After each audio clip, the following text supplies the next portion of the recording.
Hi friends, good evening. Knowledge today topic వచ్చేసి మొన్న maths symbols part 1 పెట్టాను కదా. టుడే కూడా మ్యాథ్స్ సింబల్స్ టాపిక్ గుర్తులు అర్థాలు part 2. Absolutely value of x, percentage, factorial, decimal, universal quantifier, existential quantifier, square root of, cube root of, nth root of, proportionality, AB line segment, AB line ray, AB straight line, angle ABC or angle at B, triangle, parallel to, perpendicular to, ARC AB, circle. This is the English version. దీనిలో తెలుగు చూద్దాము. తెలుగే ఎక్కువ ఉంటుంది, వీటి గురించి తెలుసుకోవాలి కాబట్టి. Absolute value of X అంటే దీనిని ఎక్స్ అని రాస్తామన్నమాట. మనం మ్యాథ్స్ దాని కిందకి వచ్చేసరికి మాడ్యులస్ ఆఫ్ ఎక్స్ అని దీన్ని చదువుతాం. మనం చదివేటప్పుడు మ్యాథ్స్లో వచ్చినప్పుడు మాడ్యులస్ ఆఫ్ ఎక్స్ అని చదువుతారు. సంఖ్యారేఖపై సంపూర్ణ విలువ అనేది 0 నుండి ఆ సంఖ్య వరకు ఉన్న దూరం గురించి ఇది మనం సూచించే దాంట్లో రాస్తామన్నమాట.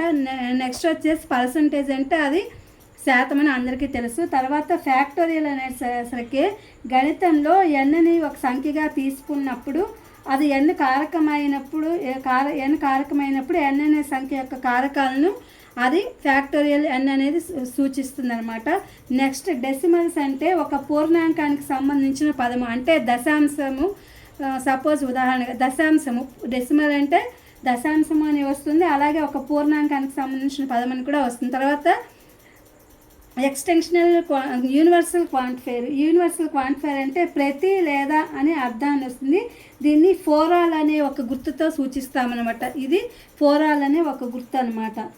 నెక్స్ట్ వచ్చేసి ఎగ్జిస్టెన్షియల్ క్వాంటిఫైర్ అంటే ఇది లాజికల్గా మనం ఉపయోగించాలన్నమాట. ఇది ప్రాథమిక భావన ఏంటంటే ఇది కొన్ని లేదా కొందరి వంటి పదాలకి మనం సూచిస్తామన్నమాట.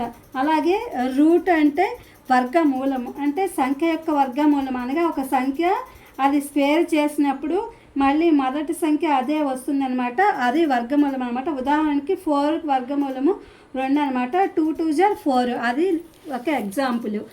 తర్వాత వచ్చేసి క్యూబ్ రూట్ అంటే ఇది ఘనమూలాలు. క్యూబ్ రూట్ వచ్చేసరికి ఘనమూలం అంటారనమాట.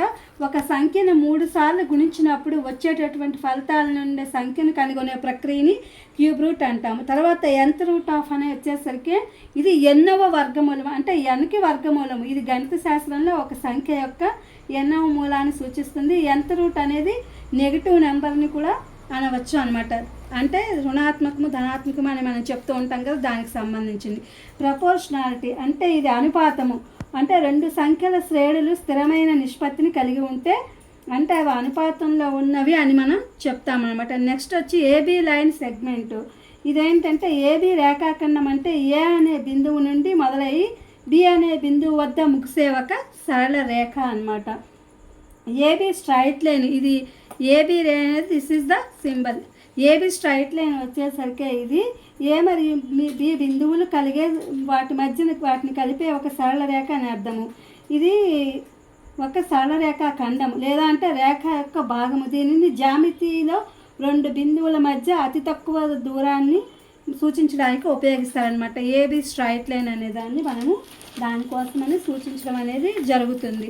నెక్స్ట్ వచ్చేసి angle ABC or angle at B అంటే కోణంలో ఇప్పుడు ఏబిసి అనేవి ఉన్నాయి కదా, ఏ అనేది బి అనేది ఏబిసిలో బి అనేది శీర్షము మరియు ఏ అనేది మరియు బి అనేది బిందువులు ఉన్న చోట కోణం అనేది ఎక్కడ చేస్తుంది, బి వద్ద చేస్తుంది. కాబట్టి బి వద్ద ఉన్న కోణాన్ని సూచిస్తుంది అనమాట. దీని త్రిభుజాకారంగా ఉంటుంది. దీని ఆకారం త్రిభుజాకారంలో ఉండే ఆ యొక్క యాంగిల్ అలా వంచబడి ఉంటుంది. ఇది 3 బిందువులలో బితోనే కోణం అనేది కలిసి ఉంటుంది కాబట్టి బి అనేది శీర్ష బిందువు అవుతుంది అనమాట. తర్వాత ట్రయాంగిల్ వచ్చింది. ట్రయాంగిల్ అంటే 3 భుజాలు 3 కోణాలు 3 శీర్షాలు కలిగిన దాన్ని ట్రయాంగిల్ అంటారు.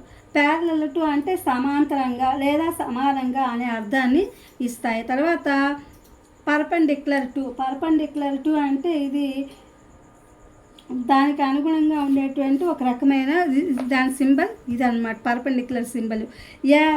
ఏబి ఇది జామితిలో, ఇది వృత్తంలో లేదా ఇతర వక్రరేఖల్లో ఒక భాగంగా ఉంటుంది ఇది. తర్వాత సర్కిల్, ఇది ఒక సమతలంలో ఉండేటువంటి కేంద్ర బిందువు వద్ద నుండి సమాన దూరంలో ఉన్న అన్ని బిందువులను సమితి జామితిలో ఇది ఒక ప్రాథమిక ఆకారాన్ని కలిగి ఉంటుంది. ఇది ఫ్రెండ్స్ కొన్నిటికి నేను వివరణ ఇచ్చాను, కొన్నిటికి అవి తెలియలేదు కాబట్టి వాటిని నేను అలా సింబల్స్ అనేవి నేను మీకు చూపించాను. ఇది ఫ్రెండ్స్ ఇవాళ మ్యాథమెటిక్స్కి సంబంధించి గుర్తులు అర్థాలు పార్ట్ 2. ఇది మీకు ఉపయోగపడుతున్న వీడియో అప్లోడ్ చేస్తా. Please my channel like, share, subscribe and comment. Thank you for watching. Thank you for your support.